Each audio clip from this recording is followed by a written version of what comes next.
Sign minus theta equal minus sine theta, কিন্তু cos minus theta equal cos theta. এটা কিভাবে হয়? ত্রিকোণমিতির অঙ্কগুলোর ক্ষেত্রে এই জিনিসটা আমাদের বারবার কাজে লাগে, কিন্তু আমরা কিন্তু অনেকেই জানি না যে কেন এরকম যে হয়, যে tan minus theta minus tan theta cos minus theta equal cos theta কিভাবে হয়। আজকে আমরা এটা দেখবো। আচ্ছা দেখো, প্রথমত এটা একটা এক্স অক্ষ, ওয়াই অক্ষ, এটা মনে করি চারটে চতুর্ভাগ আছে।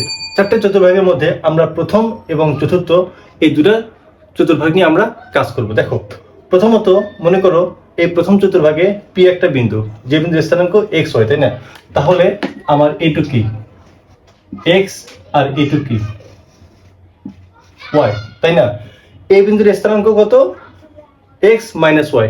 তার মানে আমার এইটা হচ্ছে আমার এক্স আর মাইনাস ওয়াইটা হচ্ছে এতটুকু, তাই না?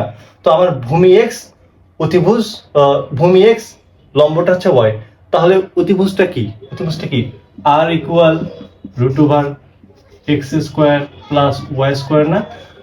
এখানেও কি ওইটা হবে না? R equal root over X square plus Y square না? দেখো আমার এক্স বা ওয়াই এর মান ধনাত্মক ঋণাত্মক যেটা হোক, কিন্তু আর এর মানটা কিন্তু সবসময় ধনাত্মক হবে, কারণ আরটা কি ভূমি এবং লম্ব দুটার বর্গের তার উপর রুট, তার মানে আর এর মানটা সবসময় ধনাত্মক হবে। ওকে, আচ্ছা আমরা যদি এই ত্রিভুজের ক্ষেত্রে যদি বিবেচনা করি, দেখো শুধুমাত্র এই ত্রিভুজ, তাহলে cos থিটা সমান আমরা কি জানি?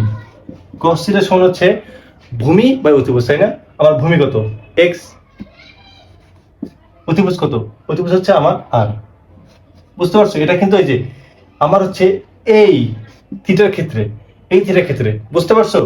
এরপর দেখো আমার চতুর্থ চতুর্ভাগের যে ত্রিভুজটা আছে এটা নিয়ে আমি কাজ করব। দেখো এটা যদি আমার থিটা নিয়ে কাজ করি, এটা কি মাইনাস থিটা হবে না?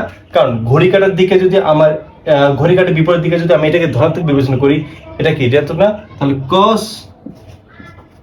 মাইনাস থিটা, এখানেও কি ভূমি বাই অতিভুজ না? এখানে ভূমি কত? ভূমি এই যে এটা, তাই না? এক্স। অতিভুজ কত? অতিভুজটা হচ্ছে এই যে আমার আর। তাহলে দেখো তো cos থিটা ইকুয়াল পাচ্ছি x by r, cos minus theta কি x বাই আর। তাহলে আমি কি লিখতে পারি না যে cos থিটা, তাহলে লিখতে পারি না যে cos minus theta equal cos theta? আমি লিখতে পারি না। আচ্ছা এবার আমরা সাইনের ক্ষেত্রে কাজটা করি। ওকে, দেখো আমরা মনে করো প্রথম চতুর্ভাগে ত্রিভুজের ক্ষেত্রে সাইন থিটা সমান আমরা কি জানি? লম্ব বাই অতিভুজ, তাই না? তাহলে আমার এখানে লম্বটা কত? ওয়াই, তাই না? লম্বটা হচ্ছে আমার ওয়াই আর অতিভুজটা কত? আর, তাই না? এটা আমি এই ত্রিভুজের ক্ষেত্রে পাচ্ছি প্রথম চতুর্ভাগে, তাই না? একদম সেম। আমি যদি ঘড়ি কাটার বিপরীত দিকে এইটাকে আমি ধনাত্মক ধরি, তাহলে ঘড়ি কাটার বিপরীত দিক কি? এটা আমার ঋণাত্মক না? তার মানে এটা যদি cos sin থিটা হয়, তাহলে এইটা চতুর্ভাগে যেটা আছে ওটা কি sin মাইনাস থিটা আমি দিব না? তাহলে sin মাইনাস থিটা সমান sin, তাহলে আমরা কি লম্ব বাই অতিভুজ না? তাহলে এখানে এই ত্রিভুজের ক্ষেত্রে আমার লম্ব কোনটা? লম্বটা এই যেটা মাইনাস ওয়াই, আর অতিভুজ কোনটা? এই যে আমার আর। তাহলে দেখো তো যে আমি sin থিটার ক্ষেত্রে y বাই r, কিন্তু sin মাইনাস থিটার ক্ষেত্রে আমি কি পাচ্ছি? Minus y by r। তাহলে sin minus theta equal minus y by r, মানে কি sin থিটা না? এই যে sin থিটা। তাহলে বুঝতে পারছো?